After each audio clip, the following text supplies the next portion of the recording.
ఇండియాలో per year ఎన్ని liver transplants అవుతున్నాయి? అరౌండ్ 2000 అవుతున్నాయండి. 2000 yeah! Liver around transplants plus అవుతున్నాయి. 2000 ప్లస్ అంటున్నాను నేను. 2000 ప్లస్ లివర్ ట్రాన్స్‌ప్లాంట్స్ యెస్. అవుతున్నాయి. యెస్ అండి. ఎందుకు ఇన్ని లివర్ ట్రాన్స్‌ప్లాంట్స్? సో, ఈ మధ్య మీరు అడిగినట్టు ఇట్ ఈస్ షాకింగ్. హ్మ్. The need for liver transplant అనేది పెరిగిపోయింది. ఓకే. ఎందుకంటే మన లైఫ్ స్టైల్ అనేది చేంజ్ అయిపోయింది. చాలా వెస్టర్నైజ్, చాలా సెడెంటరీ లైఫ్ స్టైల్స్ అనేవి ఎక్కువైపోయాయి. హ్మ్. అది డైట్ ద్వారా కానివ్వండి, జంక్ ఫుడ్ అనుకోవచ్చు. ఒక చోట వర్క్ ఫ్రమ్ హోమ్ చేస్తున్నారు. హ్మ్. సో, ఒక చోటే కదలకుండా అలాగే ఉండి ఏదన్నా 1 మినిట్‌లో ఆర్డర్‌లు వచ్చేస్తున్నాయి. అవి తింటూ processed food, packaged food, preserved food ఇవన్నీ ఈజీ ఇన్స్టెంట్‌గా 1 మినిట్‌లో అయిపోయేవి అమ్మేస్తున్నారు.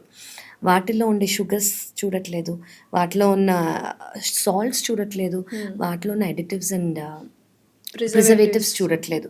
వీటి వల్ల బాడీ అనేది డ్యామేజ్ అవుతుంది. So, okay. Especially diet, food అనేది లివర్‌లోంచే వెళ్ళాలి డైజెషన్ కాబట్టి ఫస్ట్ ఎఫెక్ట్ అయ్యే ఆర్గన్ లివర్. So, okay. ఈ ప్రాబ్లమ్ కూడా మనకు ఓవర్‌నైట్ రాదండి. హ్మ్. అంటే అక్యూట్ లివర్ ఫెయిల్యూర్ అని ఒకటి ఉంటుంది. అంటే ఏంటంటే హెపటైటిస్ ఏ, హెపటైటిస్ ఈ లేదా ఏదన్నా డ్రగ్ ఓవర్‌డోస్ వల్ల వీటి వల్ల వితిన్ 24 అవర్స్, వితిన్ 1 వీక్‌లో లివర్ ఫెయిల్యూర్ అయిపోతుంది. వాళ్ళకి మేము ఎమర్జెన్సీ ట్రాన్స్‌ప్లాంట్ చేస్తాం. కానీ ఇది రేర్. హ్మ్. చాలా మందికి ఓవర్ 10 ఇయర్స్ టు 15 ఇయర్స్ వచ్చే ప్రాబ్లమ్ ఇది. క్రోనిక్. క్రానిక్ లివర్ డిజీజ్ అని అంటాము.